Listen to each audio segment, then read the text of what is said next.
শ্রীমতী রাধারানীর মনে জন্ম নিল যে এমন সুন্দর পুতুল যা নাচ করে, গান গায়, বাঁশি বাজায়। ইস, বুড়িমা বুড়িমা বলো বলো বলো কি নাম সেই পুতুলটার? হরি বল হরি বল। হে ভক্ত সমাজ, হে ভক্তিমতী মায়েরা, চরণে আমার কোটি কোটি প্রণাম নেবেন সকলে। এর আগে রাধারানী কোনদিন কৃষ্ণ নামটা শোনে না। এই প্রথমবার বড়ি মায়ের মুখে শুনছে। বড় বড়িমা কি নাম সেই পুতুলটার? বলি রাধে, পুতুলটার নাম হলো কৃষ্ণ। কি বললে বড়িমা? আর একবার বলো দেখি। ও বিনোদিনী, ওই পুতুলির নাম হলো কৃষ্ণ। কৃষ্ণ একবার বলুন তো ভক্ত সমাজ, কৃষ্ণ কৃষ্ণ। একটা তত্ত্ব আছে, বলতে চাই, এই জন্য আপনাদেরকে বলা করালাম। এবার অনুভব করুন, শুধু বললে হবে না, বলার সময় অনুভব করুন যে কৃষ্ণ উচ্চারণ করতে এই জীবটা কেমন নৃত্য করছে। জীবটা, রসনাটা নৃত্য করছে না, থরথর থরথর করে দু একবার কৃষ্ণ কৃষ্ণ কৃষ্ণ। রাধারানী বলছে, মা এটি কি পুতুলের নাম নাকি বশীকরণের মন্ত্র? হ্যাঁ গো, তুণ্ডে তাণ্ডবিনী রাতে বিতু নতে তুণ্ডা বলি লব্ধই। তুণ্ডা তাণ্ডবিনী, আমার তুণ্ড, তুণ্ড মানে রসনা, তুণ্ড যেন লক্ষ লক্ষ বার তাণ্ডব করে নৃত্য করছে। এর আগে তো কোনোদিন বলে নাই, তাই অনুভবটা নাই। হরি বল হরি বল। আপনারা হয়তো বলেছেন, কিন্তু এমন ভাবে অনুভব করেছেন।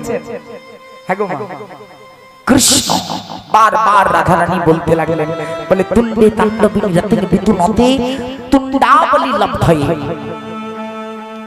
কর্ণ ক্রোর ঘটায়তে কর্ণ अर्बुद्धे बस्पृहाम। चेत प्रांगण संगिनी इंद्रियानां विजयते कृति नो जान जनिता कृमद भीरये कृष्णेति अमृति वर्णोद्वै।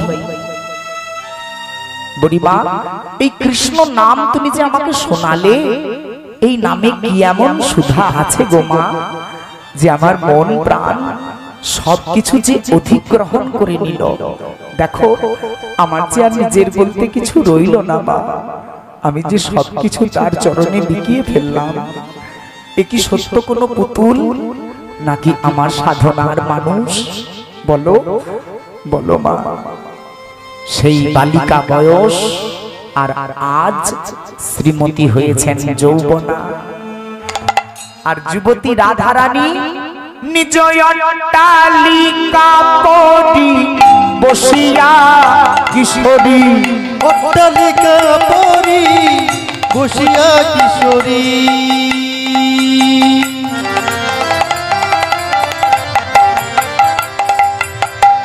নিজ অট্টালিকা পরি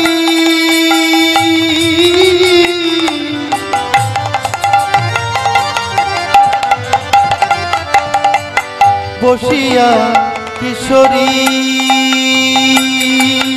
অট্টালিকা পরি বসিয়া কিশোরী, অট্টালিকা পরি বসিয়া কিশোরী। সেভাবে শ্যামরূপ খানি ভবে শ্যামরূপ খানি। অট্টালিকা পরি বসিয়া কিশোরী, অট্টালিকা পরি বসিয়া কিশোরী। সেভাবে শ্যামরূপ খানি। অট্টালিকা পরি বসিয়া কিশোরী একটু মনোযোগ দিয়ে হবে শ্যামরূপ খানি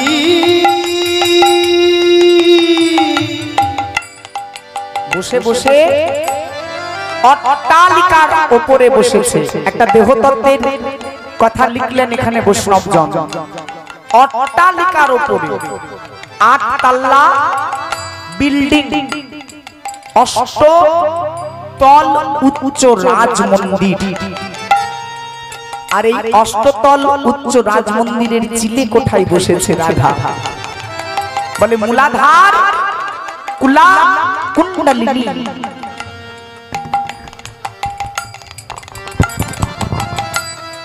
মণিপুর সদিষ্ঠান অনাহত বিশুদ্ধ আজ্ঞা আর সহস্রার এই দেহের 8খানা তল।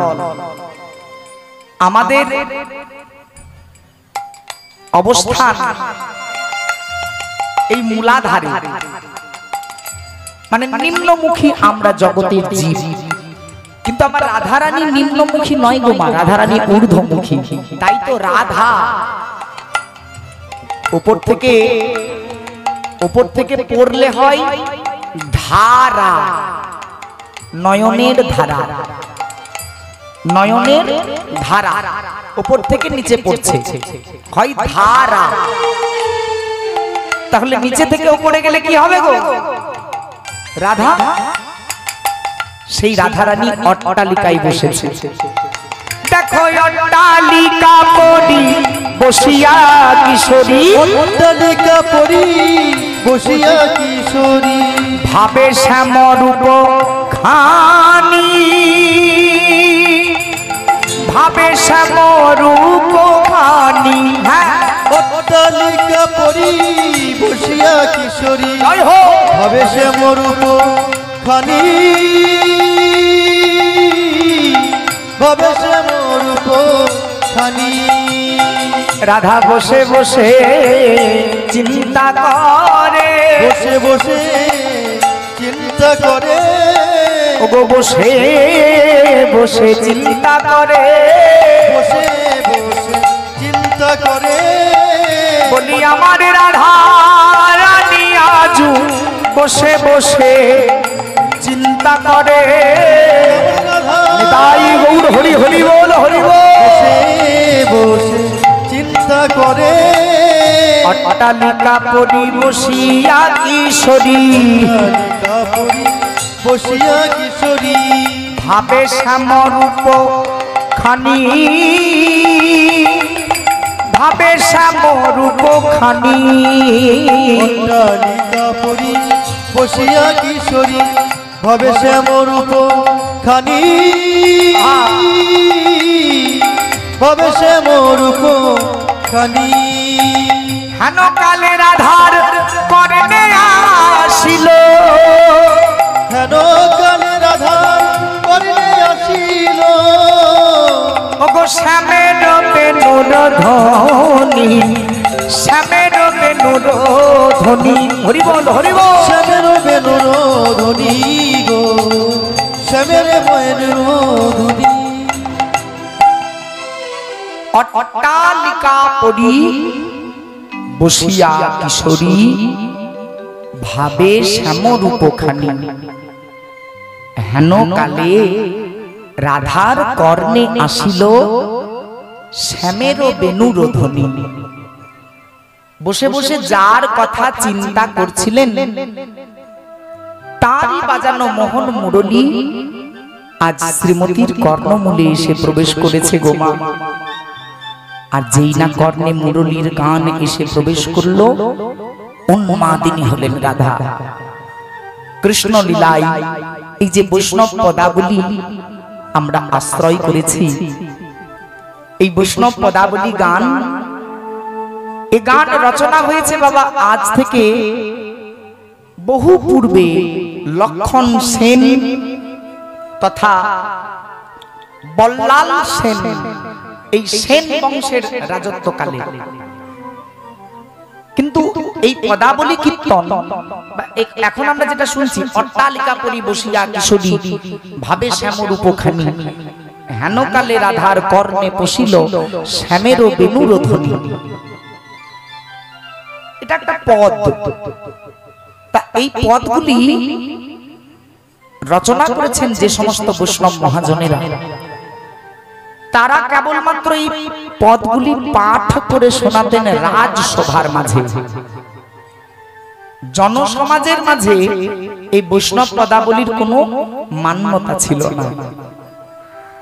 কিন্তু মহাপ্রভু তথা এই যুগ অবতার তিনি করেছেন এই পদাবলী সংকীর্তনকে প্রতিষ্ঠা।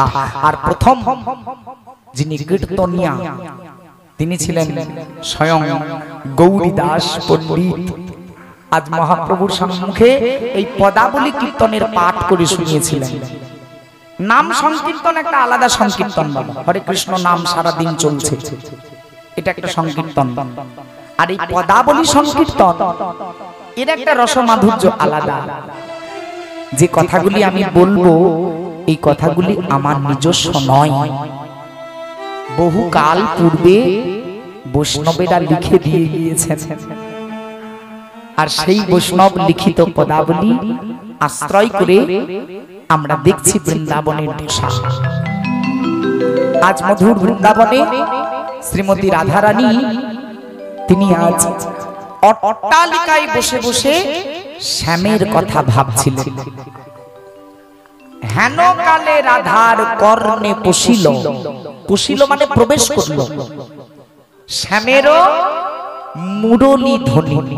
শ্যাম সুন্দরের বাজানো মোহন মুরলীর গান আমার রাধারানীর কর্ণগোচরে এসেছে। আর যেই না শুনেছেন, শুনিয়া বেনুর রব স্তব্ধমান হইল সব, অবচেতন হইল আহিরি বালা, আহিরি বালা। রাধার শ্বাস নাহি বহে, প্রাণ নাহি দেহে, প্রাণ নাহি দেহে, পারিল বিরহ জালা, পারিল বিরহ জালা। এই পর্যায়টি বড় আক্ষেপের পর্যায়। শ্বাস নাহি বহে, প্রাণ নাহি দেহে, বাড়িল বিরহ জ্বালা। রাধারানী এতক্ষণ বসে বসে চিন্তা করছিলেন গোবিন্দের কথা, আর মনে মনে কষ্টই পাচ্ছিলেন। কিন্তু এইখানে বিরহ জ্বালা যেন আরো অনেক বেড়ে উঠল, যেন অসহ্য হয়ে গেল বিরহ। আর যেই না বিরহ অসহ্য হয়েছে, রুদ্ধ হলো শ্বাস, নিঃশ্বাস আর যেন বহে না, বন্ধ হয়ে গিয়েছে। আহা, শ্বাস নাহি বহে, প্রাণ নাহি দেহে, বাড়িল বিরহ জ্বালা। একবার করে ললিতার বদন পানে চাইছে, একবার করে বিশাখার বদন পানে চাইছে, একবার চিত্রা, একবার চম্পক লতিকা। শ্রীমতী রাধারানী কি করব তিনি অনুমান করতে পারছেন, আমি কি করে শান্তি পাবো। সখী, কোথায় গেলে আমি আমার শ্যামকে পাবো বল? ওই দেখ, ওই দেখ, আবার বাজিয়েছে সেই মোহন মুরলীর গান। সখী রে, আমি যে আর সইতে পারি না সখী। একে তো আমার ঘর বিবাদীর ঘর, যেমন করে পারিস আমাকে কৃষ্ণ দর্শনে লয়ে চল। কান্তে কান্তে রাধারানী ধুলার মধ্যে পতিত হলেন। হরি বল, হরি বল। আর যেই ধুলাই পড়েছে, ভাইয়া ললিতা হইয়া তুরিতা, ভাইয়া ললিতা হইল দুরিতা, ভাইয়া ললিতা হইল তুরিতা, ভাইয়া ললিতা হইল দুরিতা। বিনোদিনী নীল কোলে, বিনোদিনী নীল কোলে, বিনোদিনী নীল কোলে, তাই গৌর হরি বল। নীল কোলে, বিনোদিনী নীল কোলে, বিনোদিনী নীল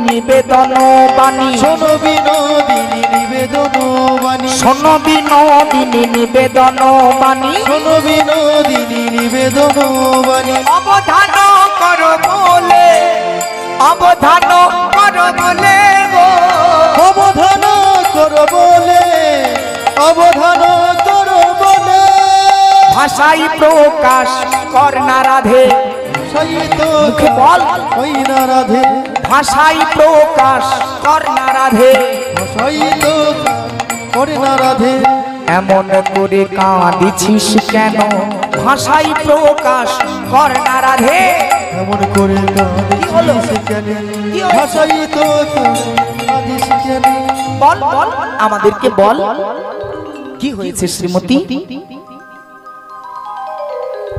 কত সুন্দর লেখা গো বৈষ্ণবের হ্যাঁ ধাইয়া ললিতা হইয়া তুরিতা মানে একটা কাজ আমরা করি দেখবেন ধিমি গতি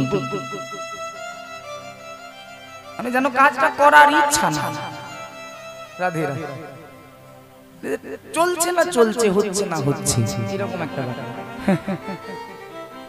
এটা ধিমি গতি কাজ তার মানে কি সে কিন্তু অন্তরঙ্গ নয় বহিরঙ্গ আর অন্তরঙ্গ কেমন এই যে ললিতা কি করেছে ধাইয়া ললিতা হইয়া তুরিতা মানে তাড়াতাড়ি ছুটতে ছুটতে গিয়ে কি করেছে বিনোদিনী নিল কোলে শ্রীমতী রাধারানীকে কোলে তুলে নিয়েছে আর বলে শোনো বিনোদিনী নিবেদন বাণী অবধান করো বলে মানে এমন করে চুপ করে কাঁদলে হবে কি হয়েছে তোর মনে কি দুঃখ আমার কাছে পরিষ্কার করে বল মনের মরম কহিবা যাবে মনের মরম কহিবে যাবে মনের মরম কহিবা যাবে মনের মরম কহিবে যাবে বেদনা বাটিয়া লইব তবে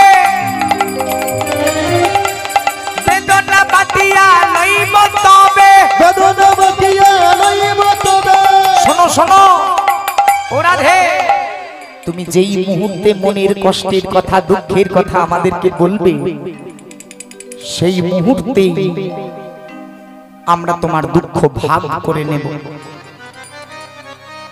আর যদি না পারি তাহলে তাহলে কি করব জানিস ওরে তোর সঙ্গে কাঁদবো রাধে তোর সঙ্গে কাঁদিব রাধে তুই একা কেন কাঁদবি বসে তোর সঙ্গে কাঁদবো রাধে একা কেন কাঁদিবি বসে তাই তো তোর সাথে বল, কাঁদিব এবার বল, রাধে এবার বড় হো প্রকাশ প্রকাশ করহ প্রকাশ করহ প্রকাশ কিবা অভিলাষ করহ প্রকাশ শিবা অভিলাষ করহ প্রকাশ কি অভিলাষ এমন করে কান্নার কি কারণ বল সখী শুনবি তবে শোন আমি আমার গোবিন্দ দর্শনে যেতে চাই সখী রে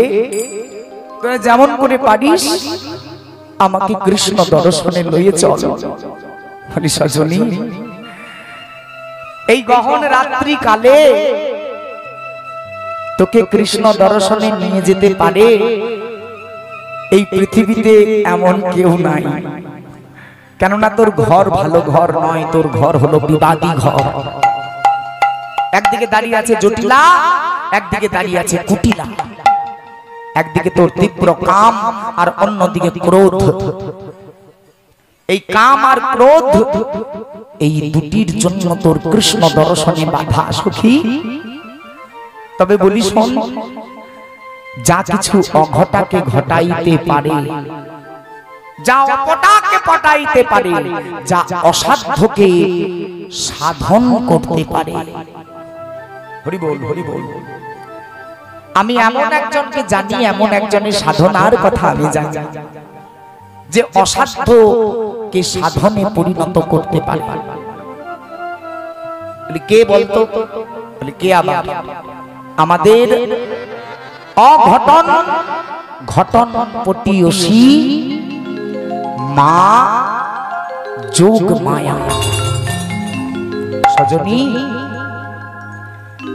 আমার মা যোগ মায়া পারবে সখীরে তোকে অনায়াসে কৃষ্ণ দর্শনে লইয়ে যেতে।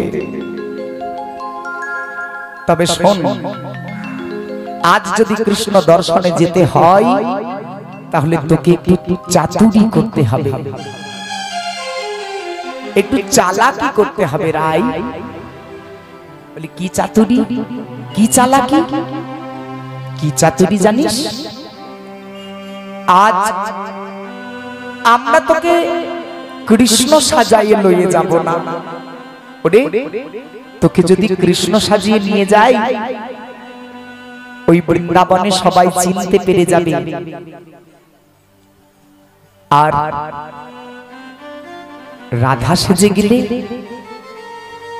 তোর ঘরের মানুষরাই চিনে ফেলবে। তা বৃন্দাবনে সবাই চিনুক, ক্ষতি নাই, কিন্তু তোর ঘরের বিবাদীজন যদি চিনে নাই যে তুই রাধা, তাহলে তোর আর কৃষ্ণ দর্শন হবে না। তা আমি বলি কি, আর কিছুক্ষণ অপেক্ষা কর, ধৈর্য ধর। ওই মুরলীর গান বেজেছে, ওকে বারণ কর, ওকে বারণ কর সখী, ও যেন এমন ভাবে বাঁশি না বাজায়। সখী বল, বাঁশি রে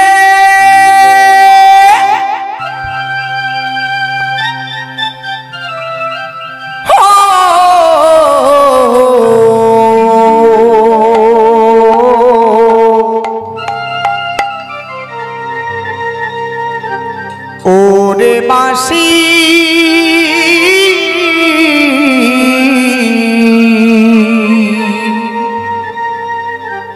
বাঁশি রে, মিলনের সময় এগিয়ে আসছে। বুঝতে পারছি প্রথম দিকে আপনাদেরকে দীর্ঘ 1 ঘন্টা সময় অপেক্ষা করতে হয়েছে, ধৈর্য ধরা খুব কষ্টকর হচ্ছে। তবে নিজ সন্তান জ্ঞানে এটুকু কষ্ট আর সহ্য করব, আরেকটু ধৈর্য ধরবো রাধা গোবিন্দ মিলন অবধি। কি বলেন মায়ের? একবার প্রেম সে উলুধ্বনি দি সবাই মিলে নিতাই গৌর হরিব, আরেকটু করতাল এর সেবা দিতে দিতে। হো বাঁশি বাজানো জানো না,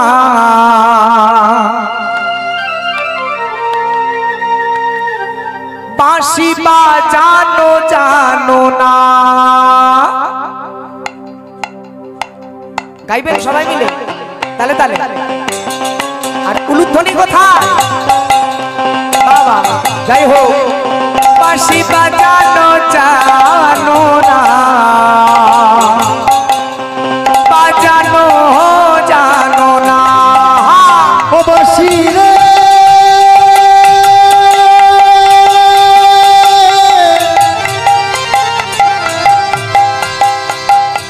ও বাঁশি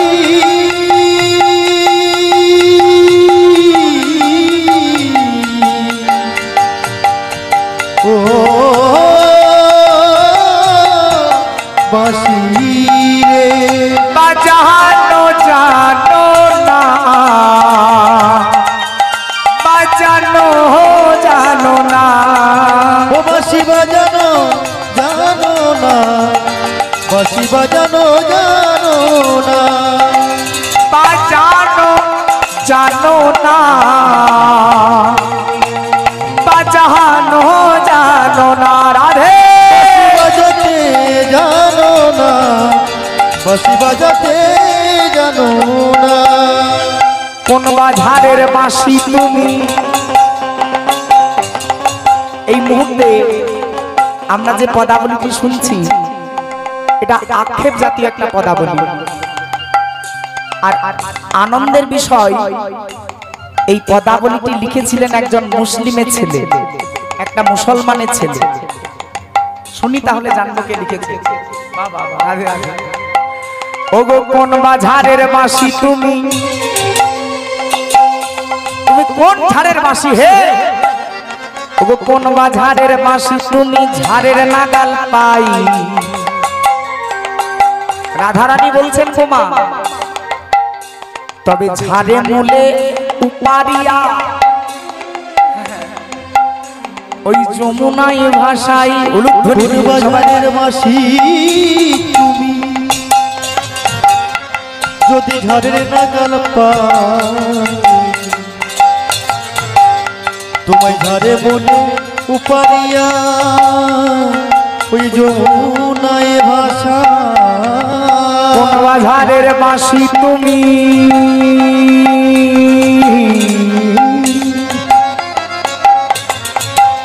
যদি ঝাড়ের নাগাল পাই তবে ঝাড়ে মূলে উপারিয়া ওই যমুনায় ভাষা বলো রাধা রানী কি যদি ঝড়ের নাগাল পাই তোমায় ঝড়ে বলে উপারিয়া যমুনায় ভাষা বাঁশি বাজানো জানো না বাজানো জানো না ও বাঁশি বাজাতে জানো না বাঁশি বাজাতে জানো না বাজানো জানো না বাজানো জানো না ও বাঁশি বাজাতে জানো না বাঁশি প্রেম সে গাই গৌর হরি বল।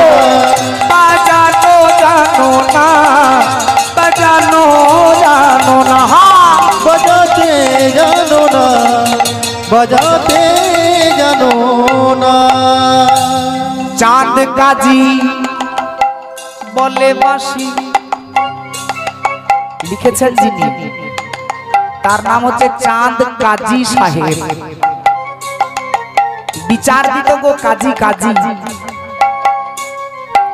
ওই কাজী সাহেবের লেখা গান ও গো চাঁদ কাজী বলে বাঁশি অহংকার করবেন এই মাটিটার উপরে যে আপনি ভারতবর্ষের মানুষ নেতাই গৌর হরি হরি বল। এই ভারতবর্ষই এমন একটা দেশ যেখানে বর্ণ বৈষম্য বড় ছোট হয়ে আছে। একটা মুসলিমের ছেলে কৃষ্ণ অনুরাগের গান লিখেছে, হ্যাঁ অন্য কোন দেশে পাওয়া যাবে না, আমার দেশেই পাওয়া যায়। এই দেশের মঙ্গল কামনায় একবার বলবো নিতাই গৌর হরি বল। ও গো চাঁদ কাজী বলে বাঁশি কি মাধুরী জানো পঞ্চম তানে বাজাই বাঁশি রাধার মন প্রাণ টানো পঞ্চমী সুরে বাজাই বাঁশি রাধার মন প্রাণ টানো চাঁদ কাজী বলে বাঁশি কি মাধুরী জানো পঞ্চম তানে বাজায় বাঁশি। ভাবনার বিষয়, আমরা সনাতন হিন্দু ধর্মের মানুষেরা এই পঞ্চম তান সম্পর্কে জানি না। আর চাঁদ কাজী সাহেব লিখে দিয়ে গেলেন, চাঁদ কাজী বলে বাঁশি কি মাধুরী জানো পঞ্চম তানে বাজাইয়া বাঁশি মন প্রাণ টানো। তাহলে বাবা এই পঞ্চম তানটাতে একটা বিশেষ ক্ষমতা আছে, তাই না? পঞ্চম পঞ্চম বলা হয় কাকে? আপনারা যারা উচ্চাঙ্গ সঙ্গীত বা ক্লাসিক্যাল মিউজিক এর সঙ্গে যুক্ত তারা জানবেন পঞ্চম বলা হয় সা, সা থেকে উপরে সা, আটটা স্বর, সা রে গা মা পা ধা নি, সপ্ত স্বর, তারপরে আবার সা, এরপরে রে গা মা পা, মানে উপরের পাটা, এটা হলো পঞ্চম। এবার বলুন বাবা, একটা বাঁশি যদি এইরকম ভাবে বাজে শুধু, এটা তারা পঞ্চম,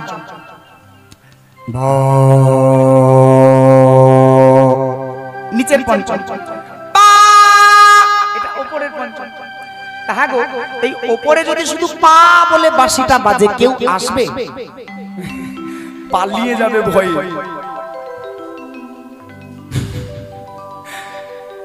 তাহলে পঞ্চম টানটা কি?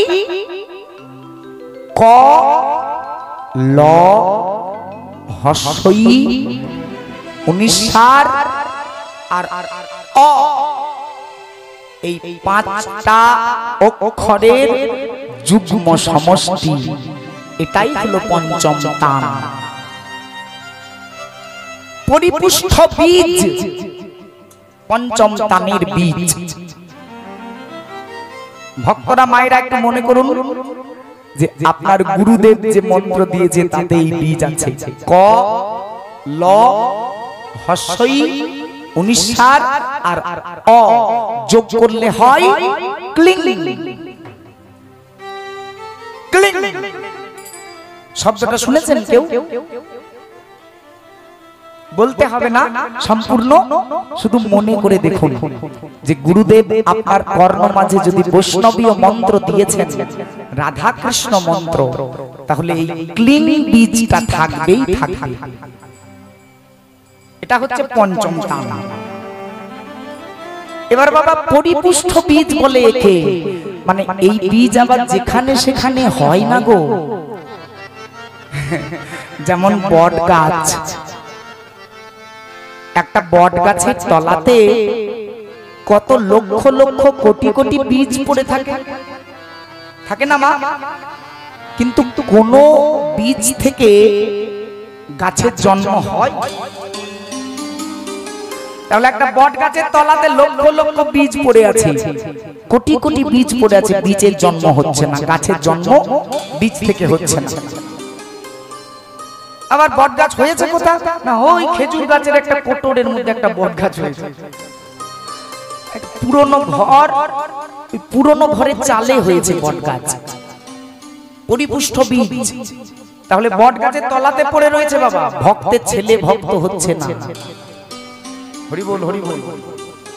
একটা ব্রাহ্মণ বংশ, একটা ভক্ত সমাজের বংশ, বট গাছ, তার তলাতে বীজ পড়ে আছে, তাদেরই ছেলে পুলে, গাছের জন্ম হচ্ছে না, কৃষ্ণ প্রেমের উদয় নাই। আবার সেই বীজটা পক্ষী ভক্ষণ করে, পাখি, পাখির গর্ভের মাঝে বীজটা একটু উষ্ণ হয়, আর পাখি যখন বৃষ্ঠা পরিত্যাগ করে তখন সেই বীজ ত্যাজিত হয়ে একটা গাছের জন্ম দেয়। তাহলে এটা হচ্ছে পরিপুষ্ট বীজ। গুরু কৃপা দরকার হয় বট গাছের বীজের, একটা পাখির কৃপা দরকার হয়, তবে কখনো বট গাছের বীজ থেকে গাছের জন্ম হয়।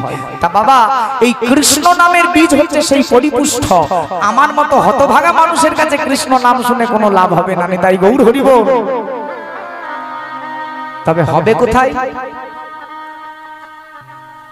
আপনার গুরুদেবের কাছে শুনলে। ওই যে পাখি, হ্যাঁ গো, ওই যে পাখি হচ্ছেন তিনি, তার হৃদয় মাঝে কৃষ্ণ প্রেম পরিপূর্ণতা,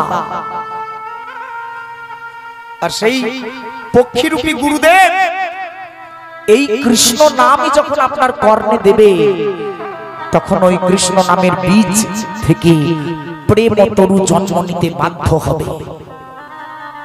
তবে হে ভক্ত সমাজ, আমার এই হৃদয় ক্ষেত্রটা যদি খেজুর গাছের কোটরের মতো সংকীর্ণ হয়, খেজুর গাছটা তো সংকীর্ণ বাবা, কোটরটা সংকীর্ণ, তাই গাছটা কিন্তু বিরাট আকার ধারণ করে না। হরি বল, হরি বল। সচরাচর বট গাছের যে আকার সেটা হয় না।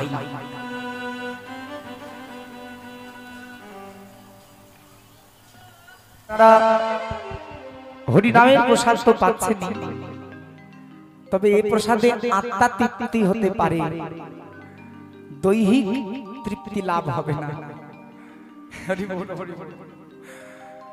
তো বাবা, শরীরের খেয়ালও রাখতে হবে। যারা ক্ষুধার নিপীড়নে পড়েছেন, কোনো চিন্তা করবেন না, এই হরি নাম আপনাদের জন্যই। নির্দ্বিধায় আসন গ্রহণ করুন এবং প্রসাদ পেয়ে আবার আসুন আমাদের হরি নামে যোগদান করুন।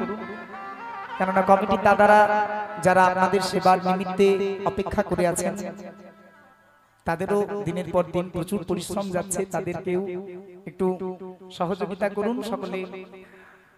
আর আমরা হরিনামের প্রসাদ তো এখন পাচ্ছি, আপনারা যেমন সঙ্গ দান করবেন আমরা ততক্ষণ এই হরিনাম আস্বাদন করতে থাকব। আজ মধুর শ্রীধাম বৃন্দাবনের মাঝে সেই যে পরিপুষ্ট বীজ, কৃষ্ণ নামের বীজ, যে বীজ খেজুর গাছের কোটরে পড়লে পরে সংকীর্ণ হয়, আবার উর্বর জমিতে বপন করলে মহিরুহ আকার ধারণ করে। এবার প্রশ্ন হলো বাবা, যে আমার রাধারানীর বক্ষটা, রাধারানীর হৃদয় ক্ষেত্রটা, সেটা সংকীর্ণ না উর্বর? উর্বর, মহিরুহ আকার ধারণ করেছে, বিরাট আকার ধারণ করেছে কৃষ্ণ প্রেম। আর এই কৃষ্ণ প্রেমের পরিণতি আজ আমার রাধারানী কাঁদতে কাঁদতে বলছেন, সখী সখী ওরে নন্দ সুত সনে কৌশিক যোশিতা কোন হে গোকুল নারী, কোন হে গোকুল নারী। নন্দ সুত সনে কৌশিক যোশিতা কোন হে গোকুল নারী। দাঁড়া দাঁড়া দাঁড়া দাঁড়া, তোর এই মনের দুঃখের কথা আমাদের কাছে বলে লাভ নাই। আমরা সবাই মিলে এমন একজনকে ডেকে আনবো যার কাছে তোর মনের দুঃখের কথা বলে তুই শান্তি পাবি, তোর দুঃখের নিবারণ হবে। রাধে চল, আর বিলম্ব না করে আমরা সকলে মিলে একবার মা যোগ মায়াকে আহ্বান করি।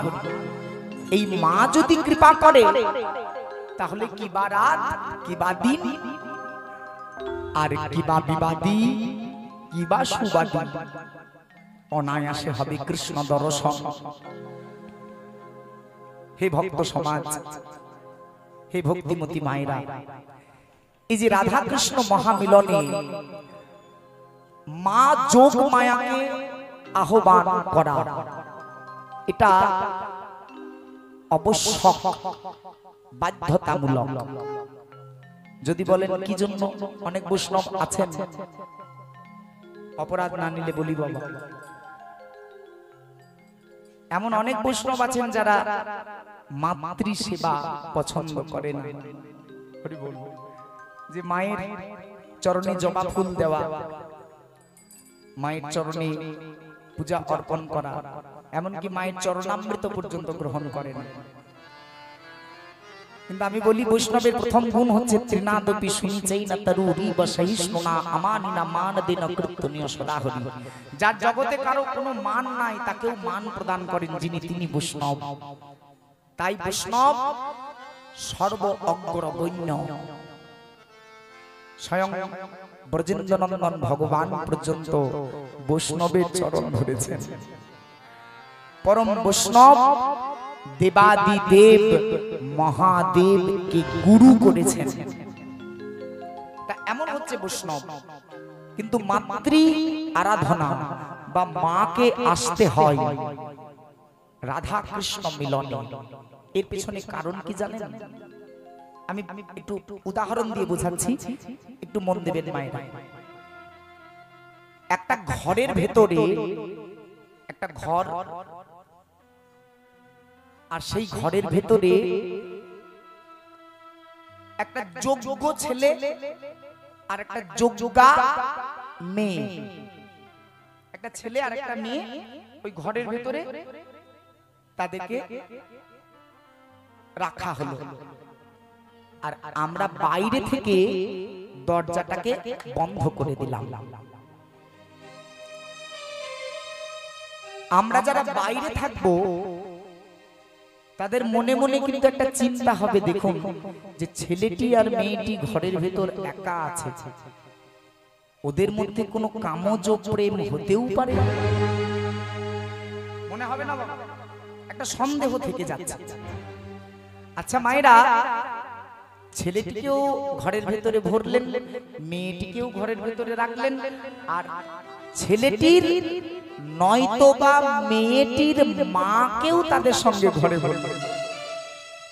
তারপরে দরজাটা বন্ধ। আর কি কারো চিন্তা আসবে মাথায় যে ওদের মধ্যে কোনো খারাপ সম্পর্ক আছে, কোনো দৈহিক? আরে মা আছে। তা শাস্ত্র বারবার বলেছে রাধা কৃষ্ণ প্রেম নিষ্কাম। তা এই নিষ্কামটা প্রমাণ হবে কি করে? বলে বলে তো প্রমাণ করানো যাবে না। তাই প্রত্যেকটা লীলাতে ভগবান মাকে সহায় করেছেন। হয় ভগবান শ্রীকৃষ্ণ করেছেন মাকে সহায়, আর না হয় শ্রীমতী রাধারানী করেছেন মাকে সহায়। শুধু